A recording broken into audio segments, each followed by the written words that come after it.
Say that show this week is one of the greatest radio guys in Houston or around the world. Fast talking. What he say it? How he used to say it? From the waist up, no, from the neck up, he's white. From the west neck down, he's black. He's inducted to the Radio Hall of Fame and is welcome to bring him to the show this week. My man, JJO Jimmy Olson. What's up? What's up, AD? How you doing, my man? Doing great, man. How you doing? I'm doing good.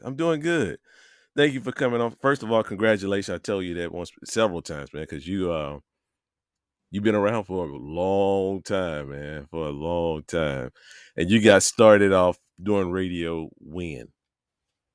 Well, it was back in like 84, 85, riding my bike as I guess I was in middle school and answering the phones at the radio station at 104 KRBE. That was a interesting little stint right there. Of course, didn't get paid, but I was there, and that's how I got the itch for radio. Really? Yeah, it was actually Johnny Goen did the sock hop at Paul Revere Middle School, which was the middle school I went to at the time. And that is literally, he had the whole setup like it was a studio in the radio station. He had the carts that he played. Right. Just awesome. Right. So you stayed in radio for that long. But see, KRBE back then was privately owned. Yeah, I'm not sure. I think Susquehanna owned it for some reason. I could be wrong about that. It may have been privately owned at that time. I don't know. It was Power 104 KRBE. Right. I remember that. From that, man, I met you at 98.5 KISS. You have changed the culture in radio, man. You know, you have. When I say that, I mean that this guy was like on an urban radio station, lighting up numbers in radio. What, Arbitron? He was like blowing them away. We had Birch back then, which was every month, and then we had Arbitron that we got every quarter. See, I think the Birch stopped in the 90s. 91 or 92. Yeah, they stopped because it was just Arbitron at that particular time. Right. Being a Hall of Famer, man, in radio Hall of Fame, man, what have you seen different than what you started off to be, like from 1984 to now? Well, technically, I'm not a Hall of Famer yet. I haven't been inducted. That comes in November. So really not hardly anybody knows about it. It was certainly unexpected to me. It caught me by surprise. I got to thank everybody that voted for me, but yeah, so we'll have the big induction in Kilgore, Texas at the Texas Radio Hall of Fame. I know Josh Halstead is putting together a great inductee. There's a lot of greats in the 2021 class, and I'm excited to be a part of that group. Man, congratulations, though, man. Thank you. JJO, I remember I think who was at KISS, and the program director at the time was Jim Snowden, the Snowman. Actually, the first program director was Steve Hegwood. But I wasn't there when Steve Hegwood. Yeah, Steve Hegwood left, and then Jim Snowden, the Snowman. No, you forgot one. Before Jim Snowden, it was Ross the Boss. Yeah, Ross the Boss, right? Yep. Ross the Boss. Then it came Snowman. Assistant PD under Steve Hegwood. Right. That's when I met you at that time, man. And you ended up being there for like at least 2 years. Went to the box. 97. You know what was funny about KISS 98.5, and Birch helped me on this, the ratings, is I was hired and fired twice. Literally, and I didn't know this, and that was Clear Channel's first major market move-in. Right. From Port Arthur, KHYS, and they fired me, and then the ratings went down, and so they got me back, and again, I was so cocky. I was, literally, I mean, God, my ego was way out of control, way out there. Here's this white guy on a black station kicking everybody's ass. Yeah. And, everybody thought I was black that listened to me. And so I had to come up with something to, Yeah, because you was hey, Jimmy, you're not JJO, And so, and Steve Hegwood gave me the Boy in the Box title. okay. And that's actually how the box 97.9 got its name. But literally, I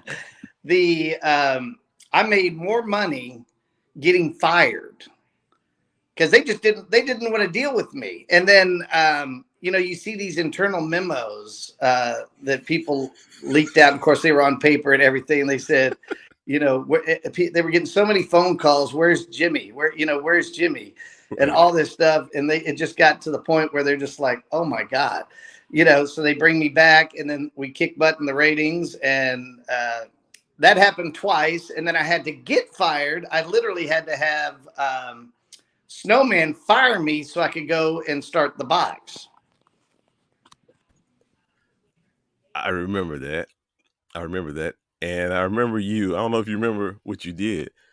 You used to call me almost a week every day of the week to get me to come over to the box. You used to call the request. I don't know how in the hell you got through the request line, but you got through the request line and said, "Hey man, come over to the box. Come over." And the reason why I didn't go, Jimmy, I didn't come with you. I was still learning. I was in the process of learning. Right. And learning the music rotation, learning what music go here, learning all that. I didn't think I was gonna get that learning over at the box because it was a new station, and I really like, man, I'm learning under Snowman. Love But Snowman, man. I love Snowman. I talk to him from time to time. He has to invite you too. Well, Yes. ask him if he remembers me coming into his office. And I had recorded it. I had a little tape recorder because I had to get him to say you're fired. Lowry Mays told everybody, "You don't ever fire Jimmy again." This was in a memo. Everything. Dale Madison, Rex Tackett. Dale Madison was the first GM, and then Rex Tackett was. Lowry Right. came in there and made Rex Tackett, and it was just crazy. I never knew the amount of money that they lost. And when advertisers drop off, and back then they were easily paying $100 a spot, and you Right. think about that times 20 spots an hour or whatever it was. I mean, that's a lot of money that they. So anyway, long story short, I went in there and I called him everything. I said, I knew so much about him. I was saying all this personal stuff, and dude, you could see the veins in his neck just pulsating, and I didn't know at the time that he couldn't fire me, or they didn't want him to. And I don't know exactly what I said, but he said, "You are effing fired." And I go, "Thank you very much. I love you. Thank you very much." And so I ran down the hall and I said, "I've been fired. I've been fired. I've been fired. Jim Snowden fired me." Rex Tackett came out of his office. "No, you're not fired." I said, "Bullshit. I got it on tape. I'm fired. He's my boss. I'm gone." Rex Tackett was like, "Bullshit. I'm your boss." I said, "No, y'all told me Jim Snowden's my boss and I've been fired." So what was crazy is that our consultant was Jerry Clifton at I remember. Yeah. KISS. Yeah. Yeah. And Jerry had gone over to actually that was Cook Inlet that owned 98 KFMK at the time. And Jerry Clifton went over and talked to Carl Hamilton, and they wanted to switch the station up. And so Jerry was calling me, and I said, "Dude, I'm under a tight contract. They cannot fire me. They have to say you're fired." He goes, "Well, you do Right. whatever you got to do to get fired because you're about to make more money than you've ever made." And so everybody knew all of this about me. This is all hindsight info about what the ratings were and all of that. And I never knew anything. All I knew is that when I went out, it was a huge crowd. We would pack a club. Everybody wanted pictures. They wanted autographs. They wanted all this, all the stuff that gets you. I mean, we weren't making really big money. Hell, I think I was only making about $48,000 to do 4 hours a day, 5 days a week. I never did weekends except the first contract. And so anyway, long story short, went over and they were going to call it the Jet. And Jerry Clifton said, "What do you want to call it, Jimmy?" And I said, "Well, the boombox, we the big boom boxes and Right. everything. Let's call it the boombox." He goes, "No, that's a little too ghetto." And he goes, "The box." You're the boy in the box. It's going to be the box. And so I gave that station birth. I birthed it. And it was funny as hell listening to the KFMK DJs at that time that knew nothing about hip hop, knew nothing about any of that music that we were playing. And I'm in the car and listening, and they had the jewel cases. And back then, the stupid radio state companies, the record companies, they would put the X-rated version first on that jewel case, then the radio version, and then like an instrumental. So you're in the car and you're listening, and it's like Two Live Crew, Me So Horny comes on. And I mean, it's the X-rated version. And I am saying, oh my God, we are going to be huge. Because there's nothing illegal about playing that. Right. And keep in mind, that's copyrighted music, so you don't get in trouble via the FCC. But McDonald's is not going to want to advertise, on your station when you do that. So that's generally why college stations play stuff like that. So anyway, I just every once in a while that would slip up, and these guys aren't listening. They're just playing the music and turning the thing down. And so you had a lot of dead air. You had all this other stuff going on. And I called Clifton and I said, dude, he goes, that is freaking awesome. That is so good. That is awesome. We're going to be massive. And I mean, we were huge. In 6 months, we beat 102. We killed Kiss in the first book. Yeah. We just annihilated them, and they know that. And yeah, I know that too. I was that Kiss. Lowry Mays had got in touch with me, and he goes, what will it take to get you back? And I said, I'm sorry, I am in a. He goes, I don't care what the amount is. You tell me the amount, you're back. And I just couldn't do it. I said, this is a station I named. I said, it's named after me. I said, I'm all on board with this. Now, Cook Inlet actually did that. Were the Eskimos that owned it out of Alaska. And they didn't do contracts at all. I just had what was called an agreement on what my salary would be, what my air shift would be, and duties and stuff like that. So basically, after we beat Magic, which was about 6 months in, Ron Atkins called me and said, hey, we want to talk to you about possibly coming over to Magic 102. And I said, man, screw you. I said, if y'all want to talk to me, have the owner call me. And so the owner, literally, John Lynch, Sr., out of San Diego, that was Noble Broadcasting that owned it. And he had bought it from Monty Lang, who was the vice president GM there. I think Monty bought that station for $500,000, and Noble Broadcasting bought it for $80 million. So that was a huge purchase back then. And John Lynch called me. I didn't believe it was John Lynch. And he said, look, I'm staying at the Doubletree in the Galleria. You can call back, verify. So I called the Doubletree on Westheimer, and nobody there by that name. And I knew he was bullshitting. Ron just had some guy call me and blah, blah, blah. So I get about an hour and a half. And I had one of those big old cell phones. That was like a block phone. I mean, it was awesome. Yeah, I remember that. Yeah. And so I get a call back from John Lynch Sr. He said, look, what the hell? I've been waiting on your call. I said, you're full of shit. You are not John Lynch. I said, I called the Doubletree. Screw you. Goodbye. Don't call me again. Hang up. And I called my mom, and I said, or actually I went to my parents' house. I said, you're not going to believe this, blah, blah, blah. And my mom said, there are 2 Doubletrees in the Galleria. There's one on Westheimer, but there's also one on Post Oak. And I go, oh. So I called the one on Post Oak, and the lady, oh, yes, Mr. Lynch has been expecting you. And I go, Mr. Lynch, I am so sorry. I swear I thought Ron Atkins was pulling something over my eye. I said, I will be happy to come meet with you, but I got to tell you, I'm in an incredibly happy situation, blah, blah, blah. He goes, well, I know that they don't give contracts over there. And I said, no, but I do have an agreement, and I'm making great money. Right.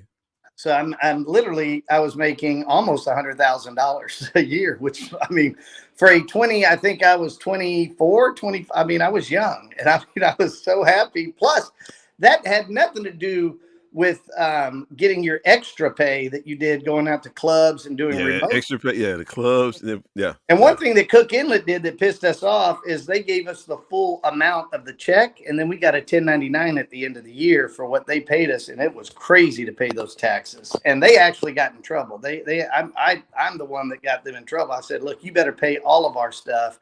because what you're doing to us, you're evading taxes, payroll taxes. So anyway, back to John Lynch Sr. I went to the DoubleTree on Post Oak. Went up. He had a suite. Ron Atkins was there, and I believe Monty Lang was there, and Monty's wife, who was general manager of the station, was there.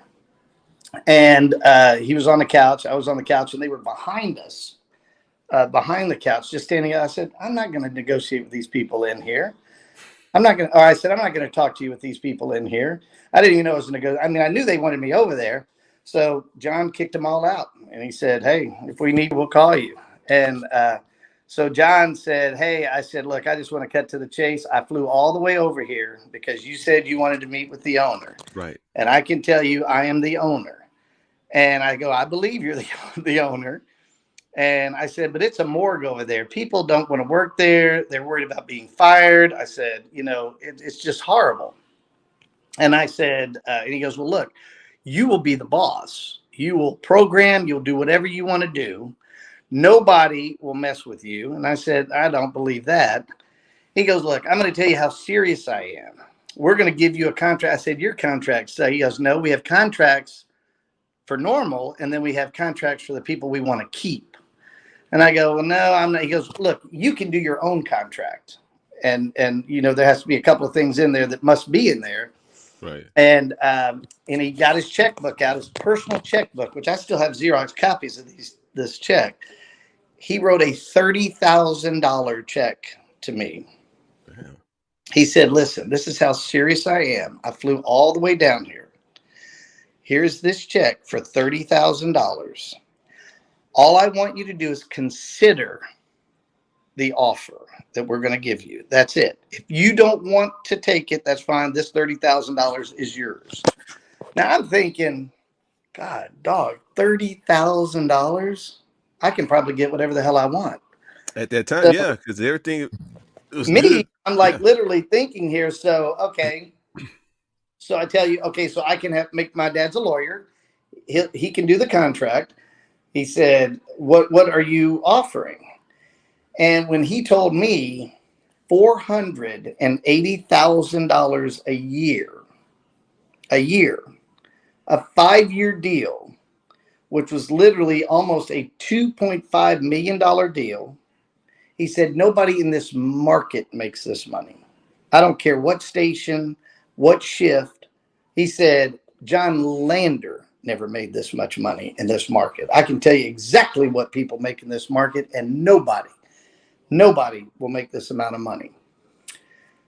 He said, "And we'll give you a signing bonus." He goes, "What would you like?" And I said, "Well," I said, "I'd like a Grand Jeep Cherokee Limited, black, gray interior." He goes, "Done." He goes, "Anything else?" I said, "Well, I have some property north of Houston. I'd like back then it was a Ford tractor that everybody wanted. I should have got a John Deere. I don't even know if they made them back then. I'm sure they did. But anyway, Yeah. Ford tractor with a brush hog. Didn't have that. Wanted to mow the fields." He said, "Done. Done deal." So I got all that, and we handshook, and I said, "I'm going to take this to the box to Carl Hamilton because I have to give them first right of refusal." So all I asked from the box, I said, I knew that they could not get that kind of money. I knew that Right. they could not pay me that kind of money, but all I wanted was as close as they could get, and I wanted a contract. I don't want to hear anything from the Eskimos. I wanted a contract. Carl Hamilton called the Eskimos at Cook Inlet. They said, "We don't do contracts. We don't care. We're not doing a contract. It's not worth it." He gets Jerry Clifton on the phone. Jerry is cursing me out, saying, "If you go over there, I will ruin your career. You will not work in radio again," and blah blah blah, all this stuff. Jerry was just going bananas, and he told Carl. He went on Carl too, and he said, "Carl, you do whatever it takes. You tell those Eskimos get up off their butt and give this boy a contract." I said, "If we lose him over there, you know what's going to happen. That's why we got him over here. You know Right. what's going to Right. happen." Carl said, "I know." So Carl gets in his computer and his dot matrix printer. He types up a 6-page agreement. I think I still have that too. And do you know that he got to the number of $480,000 a year. Really? Yeah. But it was not a contract. He even said I could go study in San Diego under New World Entertainment, which is Jerry Clifton's thing. I will be Robert Scorpio's heir apparent, because I hired Scorpio. I got him, went up to DC and got him from WPGC to come down and program, because I'm not going to program. And they could not do it. So I gave my 2 weeks notice. Clifton flew in, wanted to meet. I did not meet with Clifton because I already knew he might have shot me. I mean, he may have done some crazy stuff. So I know this is a super long story, but anyway, I go to work over there. Ron Atkins is the program director, even though I'm programming, but nobody knew that. Right. And flip 1590 to 1590 raps, all 24-hour rap. The second 24-hour rap station in the nation outside of K-Day in LA. And Greg Mack was doing K-Day. I was doing 1590 raps. And literally, we just kicked ass. We beat the box in the first book, 12 plus. And so the writing was on the wall. Cook Inlet was just hemorrhaging money. And so they sold to Clear Channel. Right. And I'm over there, and they literally, I get Monty Lang out. I get his wife out first. And I said, we need a black general manager. We're a black radio station. We need a black general manager. I told John Lynch. And he flew to LA. He was going to New Music Seminar in New York. I flew they got me on the same plane because it connected in Houston. Right. And he, of course, was in first class. I was in coach. And he said, we'll talk on the ride from the airport. We went to Newark and then went under the Hudson River, or whatever the river is over there, into Manhattan. Okay. That's where he said he will get rid of Monty and we will hire a black general manager. And he goes, and I want you to be a part of that. And I said, okay. So he got me all these pictures and resumes of all these guys. And I literally went for Ernest Jackson. And Ernie Jackson, he was snaggletooth. That was his little thing that he called himself, just to kind of get the obvious elephant in the room. His teeth were crooked. But it was awesome. And Aldi Beard was the sales manager. He was a white guy. And remember Aldi? Yeah. I remember Aldi. And all of a sudden, I was probably there going on the first year. And I've never seen checks that big in my life. And I was just like blown away by the dollar amount on each check. And then you get the bonuses for ratings, which, my God, I had incredible bonuses for ratings. But you never knew what these radio stations made. But they made millions off the advertising sales. Yeah. Millions. Yeah. I mean, I found out after all this that Me on the Box, just my show, cost them $6 million in that 9 months. You changed the culture. You changed the culture in Houston radio a lot. Like what you have done, what you did as well. Because you look at now, you have Hispanics on hip hop stations, you have other culture, you had the Cracker Nuts on, Asian guys. You changed the scenery, man. You changed the scenery and had the numbers to show it. You had I literally looked at numbers when you left, when you was at the box. I'm looking at the numbers at the Arbitron. I'm like, damn, Jimmy kicking ass. And it was like, that's what he was doing when he was here. And I was like, yeah. I mean, I had no knowledge of all that stuff. None. Carl Hamilton used to do Birch style ratings. He had hook tests and people call out research, and he was almost right on to the money what the ratings were going to be. I mean, it was unbelievable. And he knew. He knew what I was doing for that station. I mean, they literally brought me, those Eskimos had never paid anybody that kind of money. And that, for me, that was an incredible amount of money. And I mean, coming from making about 48,000, almost double, I mean, Triple, it was man. You nuts. did it. Yeah. But anyway, long story short, I'm up visiting my grandparents. It was Halloween weekend, and I had no idea that in the background they didn't want a white guy on a black station. This was Ernie, and I didn't know this. And so I get a call from my daughter, and he said, "You're on the news." And I go, "What are you talking about?" "This club just burnt down, and they're saying they saw you run out of this club." I'm like, "What? When did it burn down?" He goes, "Tonight. It's on the news. You're on the news. They're looking for you." I said, "Well, I'm up here in East Texas. I'm literally almost to Dallas." I said, I said, "I didn't do that." So it was Dr. J who owned Dr. J's. He owned High Rollers too, which we did a lot. I brought Mary J. Blige there. I brought Remember that. Notorious B.I.G. I brought so many artists there. And it was his other club, Dr. J's, which I had never been to in my life. To this day, I have never been to it. So anyway, I was charged everything with a secondary felony. I remember that. Yeah, And keep in mind, and I didn't tell you this, but my contract my daddy made, the only way that they could fire me without paying me is two things.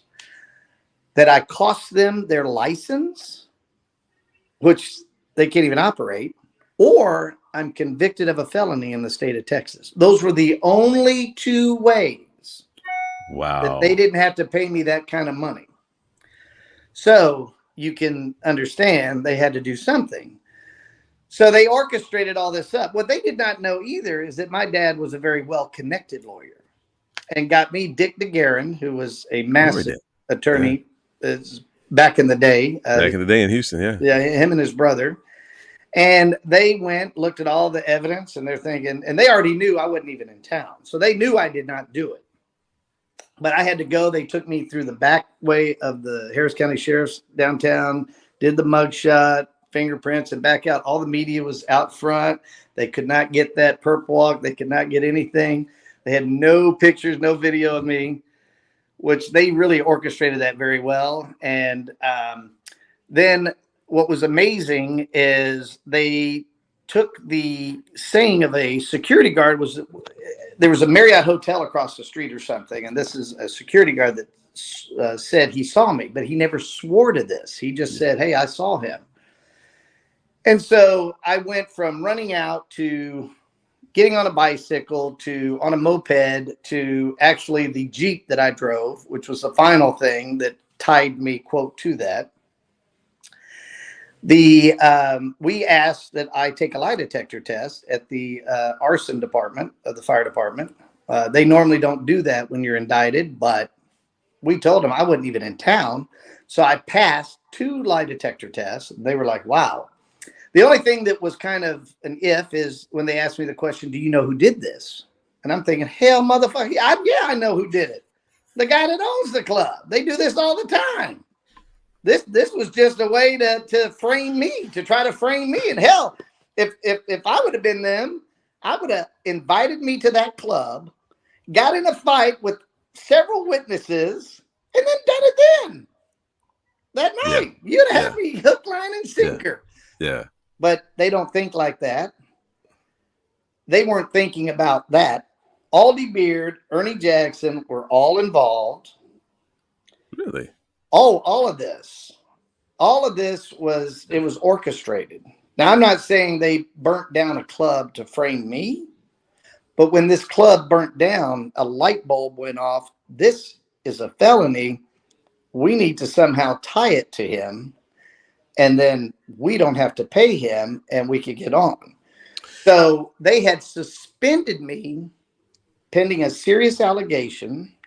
John Lynch, and I have this memo too, sent them a memo stating, "You do not fire Jimmy under any circumstances. You still have the same country. You can let him sit on the curb to ruin his career. Just let him sit on the curb, and you keep paying him every cent." He knew what I cost him. Like I said, this is all hindsight information. Right. I had cost him $6 million in 9 months, and he did not want that to happen again. So I literally did all that. So they got the security guard in there and asked him to swear to what he said. So he signed a sworn affidavit that he saw me, all of that. Then they asked him to take a lie detector test. He And then failed that. that is when he said he was paid to lie. So they put a wire on him. They had Dr. J saying, "Hey, man, come on. We're so close. We're so close." Aldi Beard talking to Dr. J. They had wiretaps on all of them. I didn't know any of this until afterwards. Anyway, they asked, "Do you want to put this guy away?" This doc, I said, "He's old. He's gonna." So they ended up getting his son for cocaine or something, and he spent a good stint in. A good guy too. I don't know what I didn't know he was doing any of that, but it got caught up in that. He got caught up in that, and Aldi Beard got charged. Ernie Jackson. It was a plea bargain or something. I don't know. I don't remember anything, but I do know that they had to pay me my full contract. Nobody would hire me. I told the box I'll come work for free. They wouldn't do it. Yeah, man, they still mad at you, man, for leaving. Well, yes, and they said I was too hot. Robert Scorpion said, "Man, you're too hot right now." And I go, "Yeah, funny, funny." So I said, "Well, then I'll come on my birthday. If you're not going to hire me now, screw y'all. When I come, it'll be on my terms." I was going to work for free, but I will come on my terms. Right. So, and Clear Channel owned it at that time. So literally, they got all that evidence in there. They dismissed with prejudice my case, and of course, it was always in the end of the news, middle of the paper. It wasn't front page, and all of this happened, and blah blah blah. It should have been. So I got screwed out of that, but I tell you, people were trying to give me defense fund money in the movie theaters, all over the place, trying to hand me money to help me. And I said, "No, I didn't do this." And they're like, but Being a white guy working at a black radio station, man, was it disrespectful? Did you get more love? Yeah, because I know when you was at Kiss, I saw a lot of love. I I saw a got lot of love a to you. amount of love because I wasn't fake. You know, Right. I mean, you would have to come in and be like, it's just for a paycheck. I mean, look, I'm not going to lie. The money's great. And do a job for money. We got to pay our bills and everything. But I mean, it was a cornerstone for me. You know, at that time, for Kiss 98.5, I was in Corpus Christi enjoying doing radio there, you know, on the Right. beach, you know, got blue water almost, white sand, and making good money. They were trading for a townhouse for me to live in. So he had a station on, it was aisle 95 or 98 or 95 or something in the Bahamas or in the U.S. Virgin Islands. And, you know, could go over there and do a weekend shift, and he'd pay for the travel and everything. And so, yeah. So, but my wife at the time was living in Houston because the insurance for the baby being born, they covered 100%. So I came in, the new station, Kiss 98.5, came on, Steve Hegwood. And I called Steve Hegwood. He said, "Come in and audition." I said, "Okay." So he goes, "Man, I need you for middays." And then I'm doing middays. I'm thinking, "Oh, God." So he says, "No, you need to be on at night." So they blew out the night guy and put me on at night. And the rest is history. And literally, I did go back to work at the box for my second tour just before my birthday and got the money I wanted, not anywhere near what I was making at Noble and Magic, Right. and but got a contract because Clear Channel had it, and Carl Hamilton was still there. Robert Scorpio, Shelley Wade came in. We went through Robin Breeden, a whole bunch of people. Kid Yeah. Fresh, Robert Showbiz Mosley, Lady BG. I mean, I can go on and on. Chris Allen. I mean, it was a lot, and And ended up Showbiz and buying. Lady BG is still in Houston. Oh yeah, ended up buying. They bought 102 KMJQ for 50 cents on the dollar. I think they paid a little under $40 million for it, and so now they owned both. Really. And then that was kind of my writing on the wall that they were going to probably try to get me out of there because of all the crap, you know, that's going to come back and bite you in the butt. And Jerry Clifton had all this stuff, and it was just so. I did that, and then I went to Hot 97.1. Actually, I went to Super Tejano 108 because 106.5 Kakukuka was going to change to Wild 106.5. They had the two vans, they had the T-shirts, the bumper stickers, and so before they let everybody go from there, they wanted me to. They were paying me, and so I just did a stint as Jimmy Gringo on Super Tejano 108, and the ratings were actually really, really good there. We used to go, and I bring Selena on stage at El Dorado Ranch. I mean, it was amazing. The stuff. What was the crowd reaction when they saw you? You know, you It's the same thing. same They thing. didn't believe, but I mean, your name on that station is Jimmy Gringo, so they pretty much Gringo is a white guy, so it didn't shock them or anything like Jammin Jimmy Olson, the boy in the box on the box and Kiss 98.5 when they're Right. thinking you're black, and so I said, yeah, I'm black from the waist down, Yeah, yeah, you know, yeah. and they would all get a kick out of that. They would just it was just a great icebreaker, and people loved it. Being in radio since 1984, 83, give or take, being in that long, do you own any radio stations? Because of Well, your passion, because of your passion being in radio that long, do you own any radio Well, stations? I have my internet station that I've had for the last 7 years, going on 7 years, which has been amazing. I Okay. have a national rep firm that reps me. I'm very honored to have so many listeners. I do an old school hip hop jam of the hour. Yeah. I do a lot. Jazzy Red actually does a old school classic show on Sundays, 2 to 4 p.m. Central Time. That's just started. This is going to be his third week and really sounding great. He's getting calls from all over the country. So that's awesome. I know that they're starting to really, really like it. And I got Chris Allen that does the old school lunchbox. It's Wow. brought to you by Sonic and nationwide. And he does the best of the 80s, 90s, and 2Ks every day, 7 days a week at noon Central Time. And then I do afternoons on it, 2 to 6, Monday through Saturday. Yeah, I was gonna get to you on that one. Yeah. From 2 to 6 on Monday through Friday. No weekends. He never worked the weekends. I do it Monday through Saturday, 2 to 6. Oh, Monday through Saturdays, Yeah. 2 to 6. Oh, you doing weekends now? Yeah. Well, the station's in my house, so dude, Oh, well, yeah. I Okay, do it okay, all. okay, okay. Going into the Radio Hall of Fame, man. Looking back, people want you fired. People wanted you gone out of Houston, flying you and all that. What do you say to them now? Look, that was how radio was. That's how radio is. I mean, if you're not fired in radio, then you're not doing something right because, you know, I used to have been told by great guys in the business that had huge success, whether they're program directors or consultants or owners or whatever. If people aren't talking about you, then you're Yeah, not doing anything. you're not doing anything. Correct. And negative is positive unless you're doing something really, really negative. Right.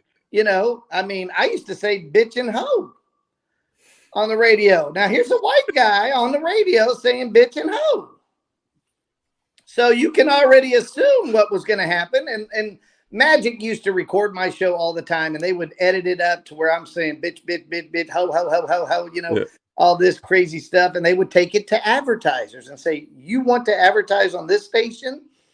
And again, this was early on because they saw what was happening. They knew what was happening. They saw each month their ratings come down, come down, come down. And then that ninth month, that third quarter, they just fell off the cliff. So they already knew they were trying everything to survive. It's like Corona is right now. Right. It Right. needs a Right. host to survive. It needs somebody that doesn't have it, somebody that's not vaccinated to survive.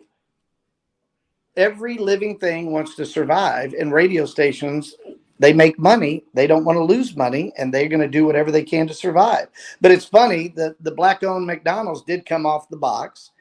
And Mark McMillan told me, he goes, man, they had that tape. And I said, that is not me. I'm not saying that, dude. I'm not going to preach the Bible because nobody will listen to me. But I'm positive. I say, be down with books, not bullets. Hit the books, not the Yeah. streets. I said, I say, if you drink like a fish, swim. Don't you dare drink and drive. Fellas, be safe. Keep the pants up. Or damn it, get the raincoats on. Don't catch what you can't throw back.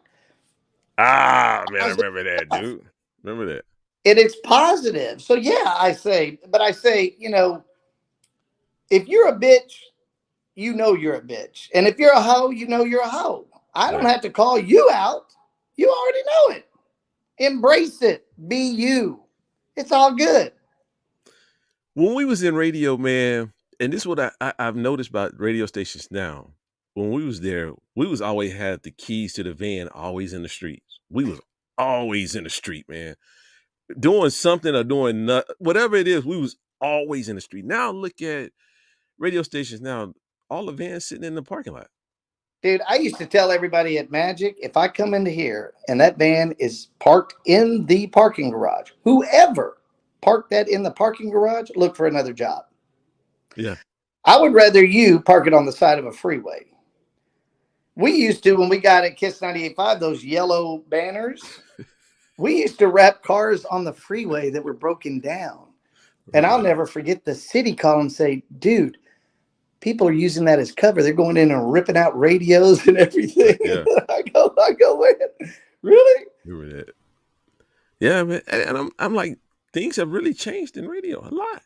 You know? Yeah, you remember Kiss 98.5 had the logo on top of the van too. Yeah, I remember that. I Because remember we used to go when there was a helicopter chase. We used to go and we would be right there. So we'd be on the news, man. Yeah, and Joe Libios was the promotion Yeah, director, Joseph Libios. Yeah. and Joe was Dude. always saying, "Be seen." Always wanted to be seen. Always, just take the van out. No, I don't care what you got. Just take keychains, bumper stickers. Just go. The van is a driving billboard. Right, It free says advertisement. everything about your station that anybody needs to know. So being in radio this long, Jimmy, and you've seen the dramatic changes. Why they don't want the, even though with social media, why they don't want to drive the vans out? Just say, hey, It's all about cutting money. It's that costs money to do all that. You got to pay somebody to drive it. You got to pay for the gas. You got to pay for the insurance. You got to pay for the upkeep. I mean, but like I said, you don't have to drive it all over the place. Park it in a mall parking lot on the edge. true. So you get the people in the mall seeing it and the people driving by the mall. That's huge. Park it in a Walmart parking lot. Whatever. Park it. Yeah, you be seen. You be seen. Yeah. I remember, I don't know if you remember this. We was in a meeting one time at a Kiss, and Snowman came in and he said, y'all better get y'all stuff together. He didn't say it directly like that, but he said, y'all get y'all stuff together. He said, because they had just put the new computer in the studio. And he said, everything's going to be starting to come in on computer. Commercials going to be in the computer. Music going to start to be in the computer. And you look at today's, what you're doing now, looking at today's radio stations, everything is almost in computer. Oh, yeah. They broadcast their shows. They're not even, half of them not even in the studio. Yep. They just, But you'll never know that. Nobody will ever know that. Well, yeah. The new law that the FCC did, you don't have to have anybody in a studio anymore. And, that was the lobbying done by, iHeart and all these things that, look, we can pay people to work out of their house. I mean, we're going to pay them less money. They're never going to have to leave unless they got a paid, endorsement or, if you're going to like do a remote at a car dealer or whatever appearance. So you know what? That's some of the reason, like Tom Joyner, man, he was doing out of his house at one particular point. Oh, I And just saw Tom in Las Vegas. Yeah, he's a good guy. Yeah, he was in a wheelchair, man. He's I forget what he told me what it was. He's battling something, and I pray for him every day. He's awesome, just Good such guy. a He's a good guy, man. huge pioneer in radio. He's a good guy, and that's some of the reason why they cut some of his salary. Working from home, and they was Yeah, but he made so much money off the air, doing cruises. I mean, you do huge on that. I did a cruise. The money you make is crazy. You doing another one? I will when COVID gets out of here. I mean, yeah, they want me to do one now, but I won't do it with COVID. I mean, a cruise ship's a petri dish on a best day. I'm not. And they can find you, Jimmy, where? Well, it's real simple. I mean, obviously all over social media. Right. Jammin Jimmy Olson or Jimmy Olson, Olson. And my radio is JJO Radio Very simple. JJOradio.com. It's got everything on there. And I appreciate it, man. It's great to see you. Man, it's good to seeing you, man, but we're not finished yet. We're not finished yet. And let me just tell everybody, I don't care what you got to do to vote. I don't care if you got to do a hula hoop, run through hoops, run over a treadmill, whatever. Whatever you got to do, you make sure right now that you go, you register, you do whatever it takes to get that vote card. Go get an ID. If you don't have an ID, go buy one. It's like $10. Yeah. Go do it. If you need $10, ask a friend. Trust me. I'll go to your Fiesta and church, get one made. Go to your family, whatever it costs, they will pay. And if you can vote, you need to vote. I don't care if you stand in line for 12 hours. You vote, because if you don't, it's got to be so astronomical, or you're going to see what's going to happen. We're going to be in an autocratic government that you're not going to have any safety net, nothing. That's the sad part. Yeah. Yeah. Before we go, man, I always do this, and I ask this final question, man. Isley Brothers have a song called Fight the Power. And in the lyrics, man, it says, all this BS going down. This moment right here is called That's That Bullshit. Give me That's That Bullshit in your world today, my man. Give it to me, JJO. Well, you know that Public Enemy did a song, Yeah, Fight the Power, after the Isley Brothers. The Isley Brothers were one of the originals. But this systemic racism has been here forever. And it is bullshit. I mean, it is. Yeah. And if people, I am so thankful that we have these smartphones, these cameras on here that are crystal freaking clear, 4K, HD. You know, a picture's 1,000 words. A video is the truth. A video is the truth. And you cannot have alternative facts. Facts are facts. And the facts is they're going to try to steal an election. And I'm not telling you who to vote for, what party you're affiliated with. I don't care. I'm telling you that they are going to try to steal an election.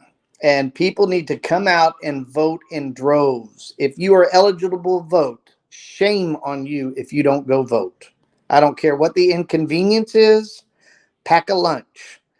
Bring a cooler, get one of those beer things on your head, whatever not beer, but water, whatever you got to do, and vote, because it is the cornerstone of this democracy. And you'll find out in the next year, 3 years, you'll be saying, God, I really should have voted. Don't be that person. Don't be that, because you'll probably be behind bars. Yeah. Hey. That's some real shit. That's some real shit. That's some real shit. Before we go, man, you got to give me your last say. You're saying what you used to say at the radio when you walk off the mic. Wrap it up. You might catch what you get. Give it to me. I used to love that. Man, I used to love that, dude. Hatter kind of cloned it a little and said, wrap it up. But I always say, hey, it's Jammin Jimmy Olson, boombox out of here, reminding you fellas, if you drink like a fish. No, I said, wait, hold on. No, I said, Jammin Jimmy Olson, boombox out of here, reminding you, if you drink like a fish, swim, don't you dare drink and drive. Fellas, be safe, keep the pants up, or damn it, get the raincoats on. Don't catch what you can't throw back. Oh, yes. Used to say that to my man Jammin Jimmy Olson. Appreciate you, my man. I'll say this: what Snowman used to say. Whenever you feel yourself at the end of the rope tie knot, hold on tight and remember the bottom line. Ain't nobody bad like you. Thank you a lot, Jammin Jimmy Thank you. Olson. See you, my man. Talk to you. H-Town.